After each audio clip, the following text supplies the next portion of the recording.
ନିର୍ବାସିତରେ ବିଳାପ କବି ପରିଚୟ। ଓଡ଼ିଆ ସାହିତ୍ୟ ଜଗତରେ ଜଣେ ପ୍ରକୃତି ଉପାସକ, ସୌନ୍ଦର୍ଯ୍ୟପ୍ରେମୀ, ଆଦର୍ଶବାଦୀ କବି ଭାବରେ ପରିଚିତ ଥିଲେ ଭକ୍ତ କବି ମଧୁସୂଦନ ରାଓ।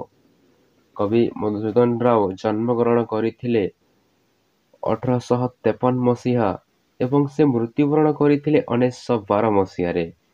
ଜଣେ ଗୀତ କବି ଭାବରେ ଈଶ୍ୱରଙ୍କ ଅପାର କରୁଣା ସମ୍ବନ୍ଧିତ ତାଙ୍କର ସାରସ୍ୱତ ସାଧନା ସାହିତ୍ୟ ଜଗତରେ ତାଙ୍କୁ ସ୍ୱତନ୍ତ୍ର ଓ ମର୍ଯ୍ୟାଦା ପ୍ରଦାନ କରିଛି। କବି ମଧୁସୂଦନ ରାଓଙ୍କ ଲିଖିତ ନିର୍ବାସିତରେ ବିଳାପ କବିତାଟି ଏକ ଅନୁବାଦ କୃତି ଅଟେ। ଇଂରେଜ କବି ୱିଲିୟମ କାଉଫର୍ଙ୍କ ଦ୍ୱାରା ରଚିତ ଦ ସଲିଟ୍ୟୁଡ୍ ଅଫ୍ ଆଲେକଜାଣ୍ଡାର ସେଲକ୍ୱିକ୍ କବିତାର ଅନୁବାଦ କରି ମଧୁସୂଦନ ରାଓ ଏହି କବିତାଟି ରଚନା କରିଅଛନ୍ତି। କବି କହିଛନ୍ତି ଯେ କବିତାର ଆରମ୍ଭରେ ଦେଖାଯାଇଛି ଏକ ନାବିକଟିଏ ଘଟଣାକ୍ରମେ ନିଜ ଜାହାଜରୁ ଅଲଗା ହୋଇ ଏକ ନିର୍ଜନ ଦ୍ୱୀପରେ ପହଞ୍ଚି ଯାଇଛି। ମଣିଷ ଏକ ସାମାଜିକ ପ୍ରାଣୀ। ସମାଜରେ ଅନ୍ୟମାନଙ୍କ ସହ ବସବାସ କରିବା ତାର ପ୍ରବୃତ୍ତି। କାରଣ ସେହିଠାରେ ହିଁ ସେ ତାର ବିଶେଷତ୍ୱ ପ୍ରକଟ କରିପାରିବ। ସେ ସେହିଠାରେ ଜୀବନଯାପନ କରିପାରିବ।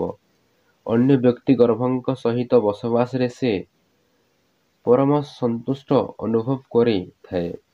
କିନ୍ତୁ ଶାରୀରିକ ତଥା ମାନସିକ ଜୀବନ ଅତିବାହିତ କରୁଥିବା ମଣିଷକୁ ଯଦି ନେଇ ଏକ ନିର୍ଜନ ଦ୍ୱୀପରେ ପହଞ୍ଚିବାର ସମସ୍ତ ଦ୍ରବ୍ୟ ଠୁଳ କରି ଛାଡ଼ି ଦିଆଯାଏ, ତେବେ ବି ସେ ସନ୍ତୁଷ୍ଟ ହୋଇ ପାରିବ ନାହିଁ। ତେଣୁ କବିତାର ନାୟକ ନିର୍ବାସିତ ହୋଇ ଭାବିଛି, ଏଭଳି ସ୍ୱର୍ଗ ସମ୍ପଦଭରା ସ୍ଥାନରେ ଏକାକୀ ରହିବା ଅପେକ୍ଷା ଋଣକ୍ଷେତ୍ରରେ ବାସ କରିବା ବରଂ ଭଲ ବୋଲି ସେ କହିଛି। ସେଠାରେ ମୃତ୍ୟୁ ପଦଧ୍ୱନି ଶୁଣାଯାଇଥିଲେ ମଧ୍ୟ ନିଃସଙ୍ଗତା ନ ଥାଏ। କବି ଆଲୋଚ୍ୟ କବିତାରେ ନିର୍ବାସିତ ବ୍ୟକ୍ତିଟିର ମାନସିକତାକୁ ଅତି ନିଖୁଣ ଭାବରେ ବର୍ଣ୍ଣନା କରିଅଛନ୍ତି। ନିର୍ଜନ ଦ୍ୱୀପରେ ପଶୁ ପକ୍ଷୀ ଜୀବଜନ୍ତୁ ରହିଛନ୍ତି। ଚତୁଃପାର୍ଶ୍ୱରେ ନୀଳ ସମୁଦ୍ର, ଫୁଲ ଫଳ ଶୋଭିତ ବନଲତାରେ ଭରା ନିର୍ଜନ ଦ୍ୱୀପଟିଏ।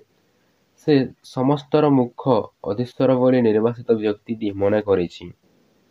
ହେଲେ ପର ମୁହୂର୍ତ୍ତରେ ଭାବିଛି ଯେ ନିଜ ପ୍ରିୟତମାଙ୍କଠାରୁ ଦୂରେଇ ରହି ଏକ ସମସ୍ତ ସୁଖର କିଛି ମାନେ ନଥାଏ। ଏଠାରେ ରହିବା ଅର୍ଥ ଦୁଃଖ ଓ ବିଷାଦର ବୁଡ଼ିଯିବା ତାହା ସାଙ୍ଗରେ ସମାନ। ମନୁଷ୍ୟର କଣ୍ଠ ଯେଉଁଠି ଶୁଣାଯାଏ ନାହିଁ, ସେଠାରେ ସବୁକିଛି ବିଷମୟ।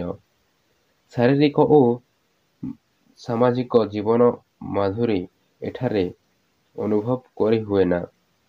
ନିଜ ଆତ୍ମୀୟ ସଙ୍ଗମ କଥା ସ୍ମରଣ କରି ସେ ଦୁଃଖରେ ମ୍ରିୟମାଣ ହୋଇଉଠେ। ପ୍ରେମଭାବ ତଥା ବନ୍ଧୁତା ଯେ ସବୁଠାରୁ ବଡ଼ ସେ କଥା ତା ହୃଦୟଙ୍ଗମ ହୋଇପାରୁନାହିଁ। କେବଳ ଏହି କାରଣରୁ ହିଁ ଦେବତାମାନେ ମର୍ତ୍ତ୍ୟମଣ୍ଡଳରେ ଜନ୍ମ ନେବାକୁ ଇଚ୍ଛୁକ ଥାନ୍ତି। ନିର୍ବାସିତ ବ୍ୟକ୍ତିଟି ଭାବିଛି, ମୋର ଯଦି ବିହଙ୍ଗ ପକ୍ଷୀ ଥାନ୍ତା ନା, ତେବେ ମୁଁ ଏହିକ୍ଷଣେ ଉଡ଼ି ଯାଆନ୍ତା ମୋ ପ୍ରିୟଜନ ପାଖକୁ। ପୁଣି ନିଜ ମନକୁ ବୁଝାଇବାକୁ ଯାଇ ସେ ଏଭଳି ଚିନ୍ତା କରିବା ଠିକ୍ ନୁହେଁ ବୋଲି ଭାବିଛି।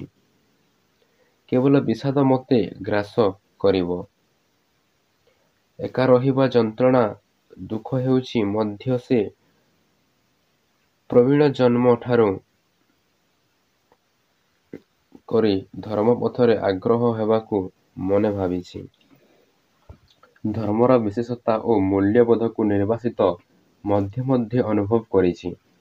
ଏକୁଟିଆ ରହିବା ଦୁଃଖକୁ ନିଜ ମନରେ ମଧ୍ୟ ଛାପି ରଖି ସେ ପରମ ଦୟାଳୁ ପରମେଶ୍ୱରଙ୍କ ଶରଣ କରିଛି। ଈଶ୍ୱର ସର୍ବବ୍ୟାପୀ ପରଂବ୍ରହ୍ମ ଜଗତ କଲ୍ୟାଣମୟ। ତାଙ୍କର ଦୟା ପ୍ରକାଣ୍ଟର। ଭଗବାନର କରୁଣା ବାଧି ଯାହା ଉପରେ ପହଞ୍ଚିଥାଏ, ସେ ସମସ୍ତ ଦୁଃଖ ରାଘବଙ୍କ ହୋଇଥାଏ। ପରମେଶ୍ୱରଙ୍କ କରୁଣା ଲାଭ କରି ମନୁଷ୍ୟ ବିଷାଦଭରା ହୃଦୟ ଶାନ୍ତି ଆସିଥାଏ।